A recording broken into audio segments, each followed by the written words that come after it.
Hello, my dear students. Today we will start a new chapter that is work, power, energy. That is the most easy and important chapter from your syllabus.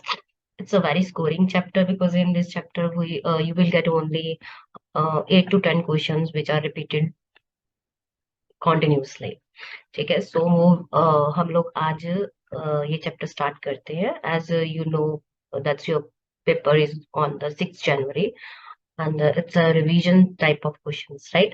तो first जो आपका question आता है बार बार paper में mainly है define work along with its units. What are different types of work? Explain them with examples. तो इस question में आपने वर्क को मेनली डिफाइन करना है कि वर्क क्या होता है. ठीक है. उसकी यूनिट्स बतानी है. एसआई सिस्टम में और सीजीएस सिस्टम में क्या यूनिट्स होती हैं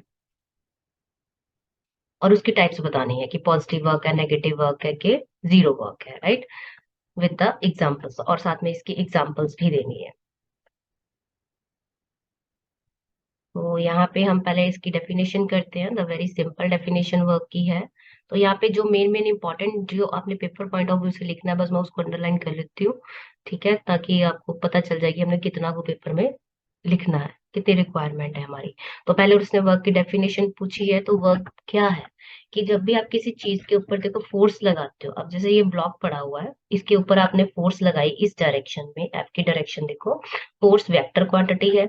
तो ये जिस डायरेक्शन में आपने फोर्स लगाई है उसी डायरेक्शन में ये ब्लॉक जो है मूव करके आगे आ गया. तो मान लो उसने जो डिस्प्लेसमेंट की है in the direction of force वो एस ले ली उसने. तो वर्क डन क्या कहते हैं हम, work is said to be done by a force. ठीक है. फोर्स ने काम किया ना, अपने फोर्स लगाया तभी तो ब्लॉक आगे मूव किया है. By a force when it actually moves the body through a certain distance. ठीक है. तो उसको हम लोग क्या बोलते हैं, वर्क. तो वर्क का सिंपल फॉर्मूला आपका बन जाता है कि work is equal to force into distance या डिस्प्लेसमेंट कह सकते हो या हॉरिजॉन्टल डिस्प्लेसमेंट. ठीक है. वैसे आप लोग ये याद कर लो कि work is force in the direction of motion and horizontal displacement. ठीक है. और मैथमेटिकली आप लिख सकते हो एफ इंटू एस. अब देखो ये तो हॉरिजॉन्टल डायरेक्शन में फोर्स लगी थी. अब इसमें क्या है कि आप जैसे कोई ट्रॉली बैग खींच रहे हो तो आप किसी एंगल के ऊपर फोर्स लगाते हो. मान लो ये ट्रॉली बैग है और यहाँ से आप फोर्स लगा रहे हो. तो इस फोर्स ने हॉरिजॉन्टल के साथ जो एंगल बनाया वो क्या है, थीटा. तो आपको भी पता है कि फोर्स क्या है, एक वेक्टर क्वांटिटी है. तो अगर इसने थीटा एंगल बनाया तो हम फोर्स को क्या कर सकते हैं, कंपोनेंट्स में रिजॉल्व कर सकते हैं, डिवाइड कर सकते हैं कंपोनेंट्स में. तो जो थीटा के साथ वाली लाइन होती है वो कौन सा कंपोनेंट होता है, कॉस कंपोनेंट. और दूसरे वाला कौन सा होता है, साइन कंपोनेंट. ठीक है. तो यहाँ पे आपका जो हॉरिजॉन्टल कंपोनेंट है वो क्या बना, एफ कॉस थीटा. और वर्टिकल कंपोनेंट क्या बना, एफ साइन थीटा. ठीक है. अब बॉडी का जो वेट है वो हमेशा किधर को जाता है, नीचे की तरफ. तो बॉडी के वेट को हम किस तरह से लिखते हैं, एम जी के बराबर. एम क्या है, उसका मास. और जी क्या है, एक्सलेरेशन ड्यू टू ग्रेविटी. ठीक है. और जी की जो स्टैंडर्ड वैल्यू है वो क्या होती है, 9.8 इंटू मीटर पर सेकेंड स्क्वायर. ठीक है. बाकी कई बार हम न्यूमेरिकल्स में कैलकुलेशन के लिए 10 भी ले लेते हैं. तो जैसे आपने ट्रॉली बैग के ऊपर किसी एंगल के ऊपर फोर्स लगाई तो बैग हवा में तो उड़ेगा नहीं, कहाँ जाएगा, आगे जाएगा. ठीक है. तो ये उसने उसकी पोजीशन बना दी नेक्स्ट मूवमेंट की.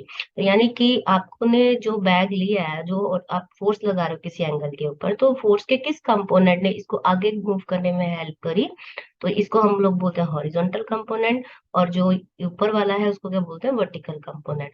तो हॉरिजॉन्टल कंपोनेंट ने हेल्प की है उसको आगे मूव करने में और वर्टिकल कंपोनेंट ने हेल्प की है उसके वेट को बैलेंस करने में. ठीक है. तो यहाँ से हमारी थोड़ी सी डेफिनेशन जो है वो और मॉडिफाई हो जाती है. ठीक है. तो वो हम लोग अभी देखते हैं आगे क्या है.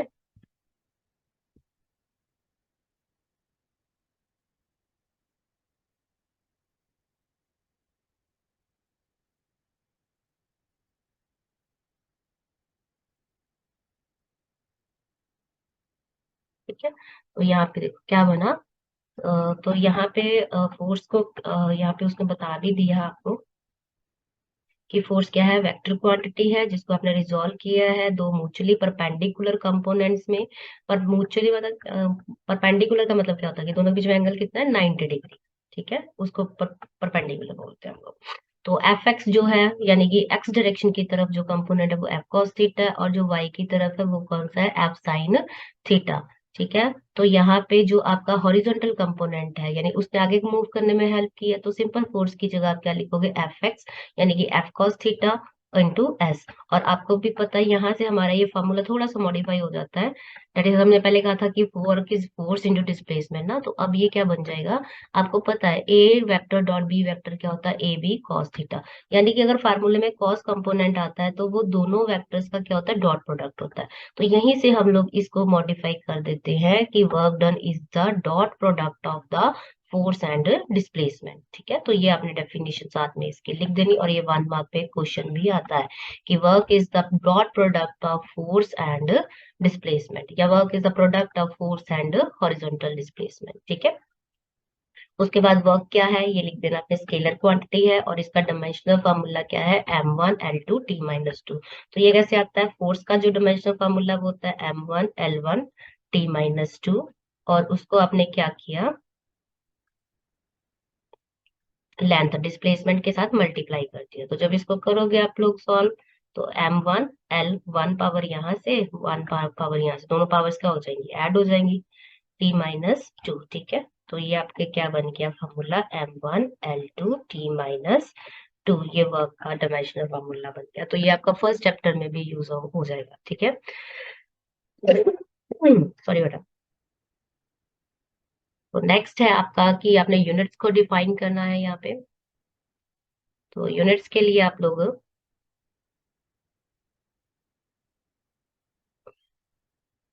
तो यूनिट्स देखो, ऐसा यूनिट, इसमें पूरा इतना याद करने की जरूरत नहीं है आपको, तो सिर्फ ये याद रखना है कि ऐसा ही यूनिट जो है वर्क की क्या है, जूल है।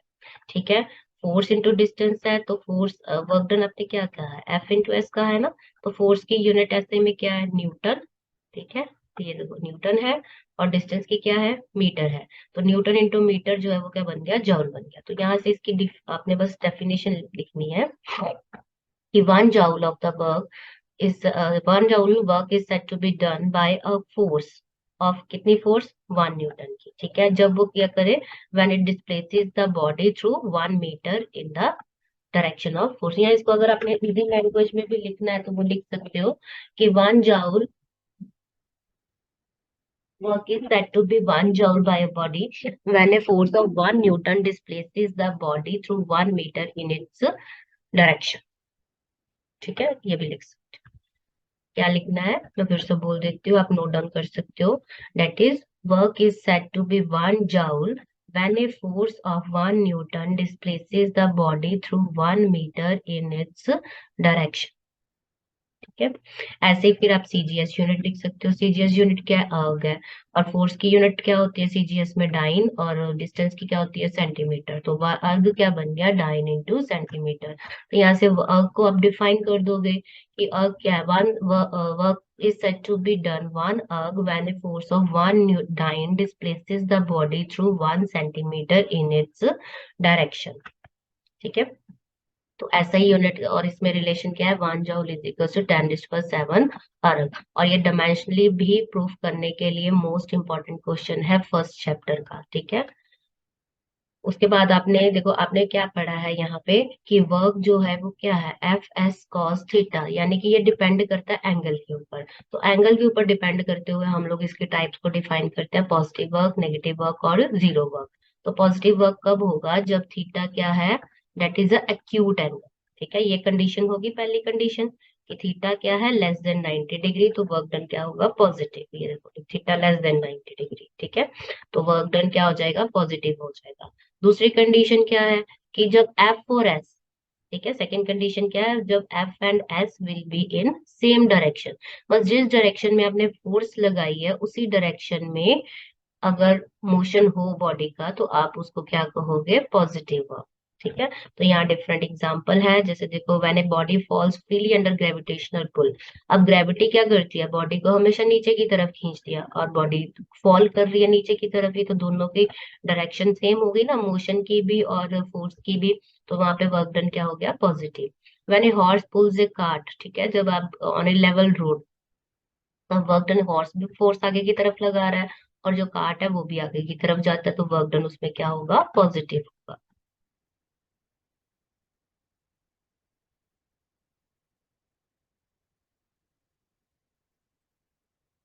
ठीक है। उसके बाद देखो क्या कहा उसने, when a string is stretched, जब आप किसी धागे को खींचते हो तो जो स्ट्रेचिंग फोर्स लगा रही है तो वो क्या होती है, in the direction of displacement, चीज खींचती जाती है तो फोर्स भी आप वैसे ही जो लगा रहे हो। तो work done by the stretching force क्या होगा, पॉजिटिव होगा। ठीक है। In the game of a tug of war, tug of war आप सबने देखी होगी कि एक रास्ता होता है, दो टीम्स होती हैं, एक अपनी तरफ खींच रही दूसरी, तो जो टीम ज्यादा फोर्स लगाती है तो वो दूसरे को अपनी तरफ खींच लेती है। तो उस केस में भी वर्क डन क्या होगा, पॉजिटिव होगा आपका। ठीक है, विनिंग टीम का। हम्म, और पुलिंग और pushing A lawn roller, work is always positive. ठीक है, तो यहाँ पे आपका पॉजिटिव होगा। तो आपने जब ये 5 नंबर में क्वेश्चन आता तो any 2 example you can write from this. ठीक है। बाकी ये एग्जाम्पल वैसे भी आपका बेसिक क्लियर होना चाहिए, क्योंकि 1 1 मार्क फिलअप्स के लिए कई बार वैसे ही क्वेश्चन आ जाता है कि बताओ वर्क डन पॉजिटिव कब होगा, जब थीटा क्या होगा, एक्यूट होगा तो वर्क डन क्या होगा, तो आपका आंसर होगा पॉजिटिव। ठीक है। अब इसी तरह से आपने करना है, यहाँ पे सेकंड टाइप है इसकी नेगेटिव वर्ब की। ठीक है, ये देखो यहाँ पे है नेगेटिव वर्ब। तो नेगेटिव वर्ब जो है आपने कब कहना है, जब थीटा क्या होगा दोनों के बीच में, इसको ऊपर कर देती हूँ, एक मिनट। हाँ जी। तो ये आपका क्या है, ऑब्ट्यूज एंगल है। ऑब्ट्यूज किसको बोलते हैं हम लोग, जब थीटा क्या होगा, ग्रेटर देन 90। और आपको पता है कि सेकंड क्वाड्रेंट में कॉस जो होता है वो क्या होता है, नेगेटिव होता है। तो यहाँ पे कॉस नेगेटिव हो गया तो वर्क डन क्या हो जाएगा, नेगेटिव हो जाएगा। ठीक है, एक कंडीशन तो ये आ गई आपकी। और सेकंड कंडीशन इसमें क्या बनेगी, जब F and S will be in opposite direction, मतलब आप जिस डायरेक्शन में फोर्स लगा रहे हो, जो और बॉडी का मोशन उससे ऑपोजिट डायरेक्शन में होगा, will be in opposite direction. ठीक है। तो ये आपका हो गया। तो इसमें एग्जांपल्स देखते हैं क्या दी हुई है हमें, कि when a body is made to slide over the surface. ठीक है, तो work done by the frictional force, ये 1 मार्क के लिए बहुत पूछा जाता है, work done by friction is dash, तो आपने क्या पूछना है, negative. This is the important example. ठीक है। तो फ्रिक्शनल फोर्स जो है वो हमेशा बॉडी के मोशन को अपोज करती है, तो इस ये जो भी वर्क डन होगा फ्रिक्शन का वो हमेशा ही क्या होगा, नेगेटिव होगा। उसके बाद क्या है, and two similar poles of a magnets are brought close to each other. देखो जब फोर्स ऑफ उसमें क्या लगेगी, रिपल्शन लगेगी। तो रिपल्शन जो है वो आप चीज को पास लाने की कोशिश करते हो, पर रिपल्शन की वजह से वो क्या जाते हैं, दूर जाते हैं। तो work done bye repulsion force वो क्या होगी, हमेशा नेगेटिव होगी। ठीक है। उसके बाद सिमिलर चार्जेस, आपको अभी बताया सिमिलर चार्जेस मतलब चार्जेस क्या होते हैं, पॉजिटिव नेगेटिव चार्जेस होते हैं। तो अगर दो पॉजिटिव या दो नेगेटिव चार्जेस एक दूसरे के पास में लेके आओगे तब भी फोर्स ऑफ क्या होगी, रिपल्शन होगी। तो रिपल्शन फोर्स हमेशा ही नेगेटिव होनी है। और जब बॉडी को हमने नीचे की तरफ फेंका है, ठीक है, सॉरी ऊपर की तरफ, वर्टिकली अपवर्ड ऊपर की तरफ फेंका है, तो ग्रेविटी उसको क्या करेगी, हमेशा नीचे की तरफ खींचेगी। तो work done by this force is negative during this case. ठीक है, अगर नीचे गिरेगी तो पॉजिटिव होगा, अगर ऊपर जाएगी बॉडी तो नेगेटिव होगा। ठीक है, तो ये आपने याद करनी है। उसके बाद है zero work done, that is zero कब होगा, जब थीटा क्या होगा, 90 डिग्री। ठीक है, थीटा 90 मतलब कॉस 90 जीरो होता है। और जब एस क्या होगा, जीरो, मतलब आप फोर्स जितनी मर्जी लगाते रहो बट बॉडी की अगर डिस्प्लेसमेंट ही नहीं होगी, हिलेगी नहीं वो, तो तब वर्क डन क्या होगा, जीरो होगा। तो ये दो कंडीशंस हो गई इसकी। तो इसमें भी आपकी एग्जांपल क्या है, कि जब किसी पर्सन ने देखो क्या किया उसने, जैसे मान लो कोई पर्सन है, कुली है, जैसे उसने कुछ वेट उठाया हुआ है सिर पे, ठीक है, ऐसे करके, तो वो हॉरिजॉन्टल डायरेक्शन में आगे जा रहा है। ठीक है, तो फोर्स जो है वो किधर लगा रहा है, फोर्स किधर जा रही है, ऊपर की तरफ। और डिस्प्लेसमेंट सोर्स की किधर है, आगे की तरफ। तो इन दोनों के बीच में एंगल कितना हो गया, 90 डिग्री। तो जब भी किसी पर्सन ने कुछ सिर पे उठाया होगा और उसके द्वारा हॉरिजॉन्टल डिस्प्लेसमेंट जो होगी अगर हॉरिजॉन्टल डायरेक्शन में, तो वर्क डन कितना लोगे, जीरो। ठीक है, और अगर वर्टिकल में होगा तो mgh लोगे। उसके बाद एक मोस्ट इंपॉर्टेंट इसकी एग्जांपल दी हुई है उसने, दैट इज,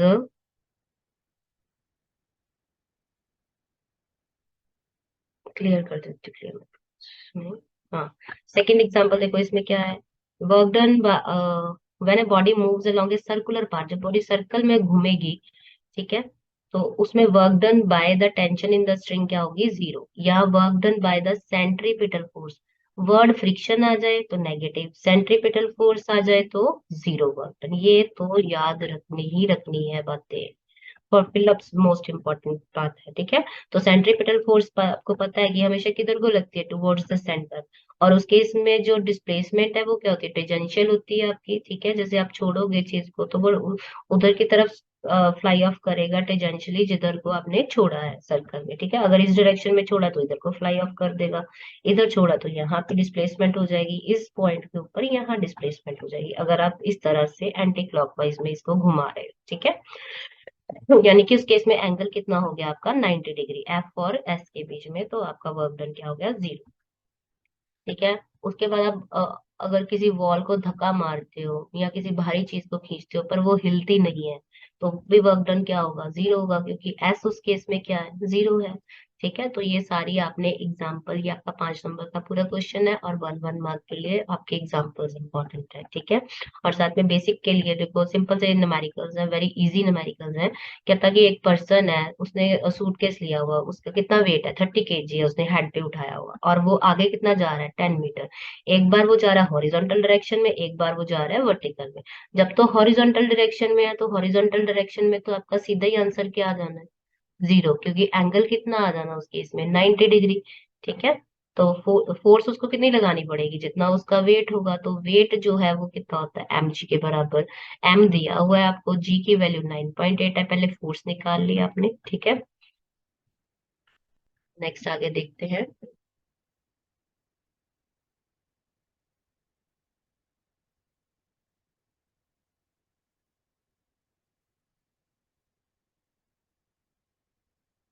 ठीक है, तो यहाँ पे देखो थीटा क्या हो गया, हॉरिजॉन्टल डायरेक्शन में 90 डिग्री, कॉस 90 0, तो वर्क डन इसमें क्या हो गया, 0। और no work is done when suitcase of 30 kg move by man on his head in the horizontal direction. तो हॉरिजॉन्टल डायरेक्शन में हमेशा ही वर्क डन क्या होगा, 0 होगा। और वर्टिकल डायरेक्शन के लिए, क्योंकि वर्टिकल में जा रहा है तो पोटेंशियल एनर्जी लगती है, तो पोटेंशियल एनर्जी जो है वो क्या होती है, mgh के बराबर। एम आपने निकाल लिए, एम दिया हुआ है, जी की वैल्यू स्टैंडर्ड है, एच भी आपको दिया हुआ है, तो आपका आंसर आ जाएगा ये, ठीक है। ऐसे ये सेम सेकंड एग्जांपल है। अब उसने मैन का वेट भी दे दिया साथ में, और जो उसने पर्सन ने भार उठाया हुआ वो भी दे दिया, यानी कि टोटल जो उसका मास है कितना हो गया, 50 + 10 कितना हो गया, 60 kg, ठीक है। तो एक बार आपने देना है जब वो फॉर 15 मीटर वर्टिकली ऊपर जा रहा है, जब लेवल रोड पे जा रहा है, लेवल रोड पे तो सीधा ही आंसर क्या हो जाएगा, 0, क्योंकि एंगल कितना हो जाना है, 90, और cos 90 0, तो आंसर हॉरिजॉन्टल केस में 0।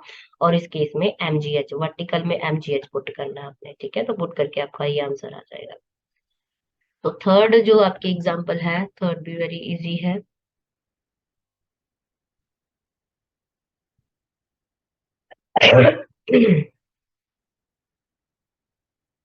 ठीक है, थर्ड में उसने अब आपको वो वाला दिया हुआ फॉर्मूला, ठीक है। A body moves horizontal through a horizontal distance 20 metre, S की वैल्यू दी हुई है, under the action of force दिया हुआ है। तो एक बार उसने हॉरिजॉन्टल के साथ कितना एंगल बनाया, 30 डिग्री, और एक बार कितना बनाया, 60 डिग्री। और सिंपल फार्मूला है, W is equals to F S cos theta. F की वैल्यू 15 पुट की, थीटा की वैल्यू 30 पुट की, एस की वैल्यू 20 की पुट, ठीक है। कॉस 30 होता है √3/2। तो ये सॉल्व करके आपका आंसर आ गया। ऐसे ही फिर सेकंड पार्ट में थीटा को कितना पुट कर देना, cos 60, cos 60 की वैल्यू है 1/2, तो ये पुट करके आपका आंसर आ जाएगा, ठीक है। In case you have any doubt in this video, you can comment me, ठीक है। definitely I will give a reply to you regarding your query, ठीक है। as you know your paper is approaching to you very fast। Next is the, अब उसने कहा है कि a body moves through a distance 10 metre, देखो S की value कितनी दी है, 10, along a straight line under the action of force 5 newton, F की वैल्यू भी दे दी 5 न्यूटन है, ठीक है। If the net work, the work is कितना, 25 जूल, वर्क की वैल्यू दे दी हुई है, आपने एंगल निकालना है। वेरी सिंपल है, फॉर्मूला आपको बेस पता है, W is equal to F S cos theta. तो यहाँ से कॉस थीटा क्या आ गया, W, ये चीज इधर प्रोडक्ट में है तो इधर क्या हो जाएगी, डिवाइड में, तो W/F.S आ गया। वर्क की वैल्यू 25 दी है, एफ की वैल्यू आपको क्या दी है, 5, एस की वैल्यू दी है 10।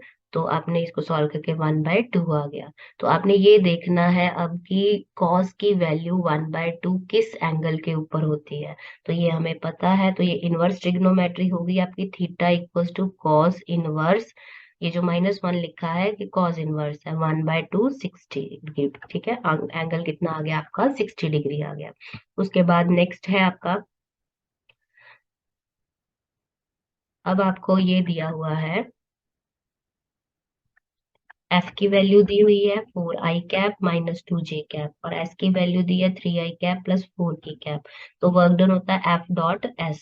तो 4i कैप, ये सिंपल वैल्यूज लिख ली जैसे आप मैथ्स में लिखते हो, ठीक है। फिर सिंपल मल्टीप्लाई करना है, पहले इसको किसके साथ करना है, 3i कैप के साथ। 4 × 3 हो गया 12, और ये क्या बन गया i कैप.i कैप, ठीक है। और फिर नेक्स्ट इसको किया इसके साथ, ठीक है। तो क्या बन गया 4 × 4 16, और ये क्या बन गया i.k कैप, ठीक है। उसके बाद ये माइनस साइन है, 2 को 3 से किया 6 आ गया, माइनस था तो ये माइनस साइन लगा दिया, -6 j कैप.i कैप। उसके बाद -2 × 4 -8 हो गया, और j कैप.k कैप ये आ गया। और डॉट प्रोडक्ट में अगर तो सेम यूनिट वेक्टर है तो उनका आंसर क्या आ गया 1, और अगर ऑपोजिट यूनिट वेक्टर्स है तो उनका आंसर क्या आ गया 0, ठीक है।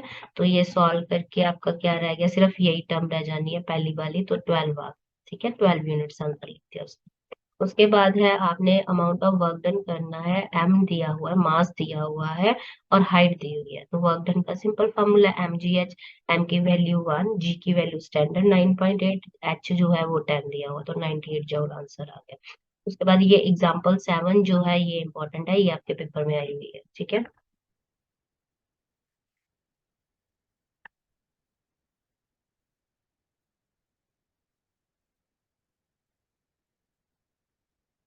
तो यहाँ पे आपका क्या है, kinetic energy of a body is increase from 35 joule to 75 joule, ठीक है। यानी कि ये देखो कम से ज्यादा हुआ है, यानी कि इसने कुछ ना कुछ एनर्जी को गेन किया है। तो कनेटिक एनर्जी गेन्ड जो है वो निकाल ली उसने, फाइनल माइनस इनिशियल 75 में से 35 को माइनस कर दिया, 40 जूल आ गया।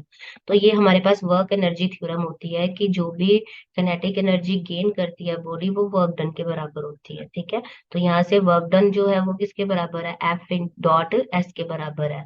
तो ये एनर्जी, ये वैल्यू आपने निकाल ली वर्क की, वैसे 40 आ गया। तो यहाँ से F की वैल्यू आपको दी हुई है कितनी, 10 न्यूटन। तो आपने डिस्टेंस निकालना है, S कितना आ गया 40, यहाँ से निकाला था। F जो है वो इधर मल्टीप्लाई में, तो उधर जाके क्या हो जाएगा, डिवाइड हो जाएगा। तो 40/10 जो है वो क्या आ गया 4 मीटर आंसर आ गया। तो ये पेपर में आपकी आई हुई है बच्चे, इंपॉर्टेंट, इसको ध्यान से करना, ठीक है।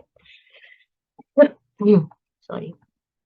उसके बाद है आपका यहाँ पे body of mass 20 kg, M दिया हुआ है, इनिशियली एट रेस्ट है यानी U0 दिया हुआ है, ठीक है। एम की वैल्यू 20 है। तो हॉरिजॉन्टल फोर्स 5 न्यूटन दी हुई है, एफ की वैल्यू 5 दी हुई है। Smooth frictionless table, what will be the work done by force in 8 second, time दिया हुआ है 8 सेकेंड। तो आपने वर्क डन निकालना है। तो देखो वर्क डन क्या होता है, फोर्स इंटू डिस्टेंस। तो पहले आपको क्या निकालना पड़ेगा, डिस्टेंस निकालना पड़ेगा ना, देखो। तो डिस्टेंस का फॉर्मूला आपको यू पता है, टी पता है, ए निकाल लोगे आप लोग। फोर्स, फोर्स क्या होती है वैसे, मास इनटू एक्सलरेशन। तो वहां से ए क्या आ गया, F/m, तो वही उसने यूज किया हुआ है यहाँ पे।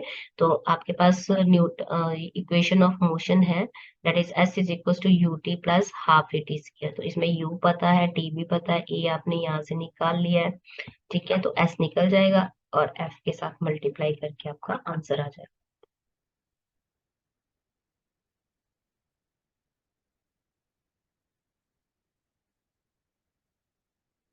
के बाद आपका ये जो रैप अप सेशन है उसमें ये क्वेश्चन आपका पेपर में आया हुआ है, दैट इज सेक्शन ए में, कि work is the product of force and क्या आएगा यहाँ पे, हॉरिजॉन्टल डिस्प्लेसमेंट, या डिस्प्लेसमेंट वर्ड भी लिख दोगे तब भी ठीक है, ये आंसर दिया हुआ आपको। वर्क क्या है आपकी, एक स्केलर क्वांटिटी है, ठीक है ना। When the angle between force and displacement is less than 90, जब लेस देन 90 डिग्री है यानी थीटा एक्यूट एंगल है, तो वर्क कैन नॉट बी, बोला उसने। तो वर्क जो है वो कभी भी नेगेटिव या जीरो नहीं हो सकता, क्योंकि ये किसकी कंडीशन है, पॉजिटिव की। अगर वर्ड लिखता कैन तो तब आपका आंसर होता पॉजिटिव, अब उसने कैन नॉट लिख दिया है तो आपका आंसर जीरो और नेगेटिव होगा। ये वाला पेपर में आया हुआ है। देखो सिंपल क्वेश्चन है, work done by a man carrying 30 kg suitcase over his head, अपने सिर पे उसने कुछ उठाया हुआ है और 10 मीटर डिस्टेंस के ऊपर वो प्लेटफॉर्म पे चल रहा है। ठीक है, प्लेटफॉर्म है तो प्लेटफॉर्म क्या होगा, हॉरिजॉन्टल ही होगा ना। तो हॉरिजॉन्टल डायरेक्शन में जब भी मूवमेंट होगी तो वर्क डन क्या होगा, जीरो। ठीक है, तो जीरो आंसर आ गया। तो व्हेन द एंगल बिटवीन, जब ऑब्ट्यूज होगा तो work done by the force will भी क्या होगा, नेगेटिव। ठीक है, उसके बाद एक अर्ग में, एक जाउल में कितने होते हैं, 10⁻⁷। अब उसने उल्टा पूछा है तो वो पावर उधर जाके क्या हो जाएगी, माइनस की हो जाएगी। ठीक है, तो ये खास ध्यान रखना है कि उसने जाउल में अर्ग पूछा है कि अर्ग में जाउल पूछा है। ठीक है, उसके बाद a man pushes a wall but fails to displace it, he does positive work. ठीक है, तो अगर डिस्प्लेसमेंट नहीं हुई तो कौन सा वर्क होता है, जीरो। तो यानी कि ये आपका फॉल्स होगा। 7 क्वेश्चन लिखो, फॉल्स लिखा हुआ। ठीक है, तो ये आपके पेपर में क्वेश्चन आए हुए हैं वर्क से रिलेटेड। तो इधर भी देख लेते हैं, चेक कर लेते हैं अगर कोई आया है क्वेश्चन। ये आया है कि when the angle between the force and displacement is obtuse, obtuse की जगह वर्ड उसने थीटा ग्रेटर देन 90 लिख दिया है। ठीक है, तो आपने बताना है कि वर्क डन क्या होगा। तो obtuse एंगल में वर्क डन क्या होता है, नेगेटिव। ठीक है, तो इसका आंसर क्या आना है, नेगेटिव वर्क डन। तो ये मैं टिक कर देती हूँ आपको, दिस इज, ये आंसर आना है नेगेटिव। ओके, तो ये आपका टॉपिक है वर्क से रिलेटेड। बाकी शॉर्ट आंसर टाइप भी चेक कर लेते हैं कि कोई क्वेश्चन तो नहीं रहा है आपका यहाँ पे। I think it's clear now. ठीक है, अब नेक्स्ट जो वीडियो है उसमें मैं एनर्जी का टॉपिक कवर करूंगी। सो साथ साथ बच्चे तैयारी करो। Thank you so much.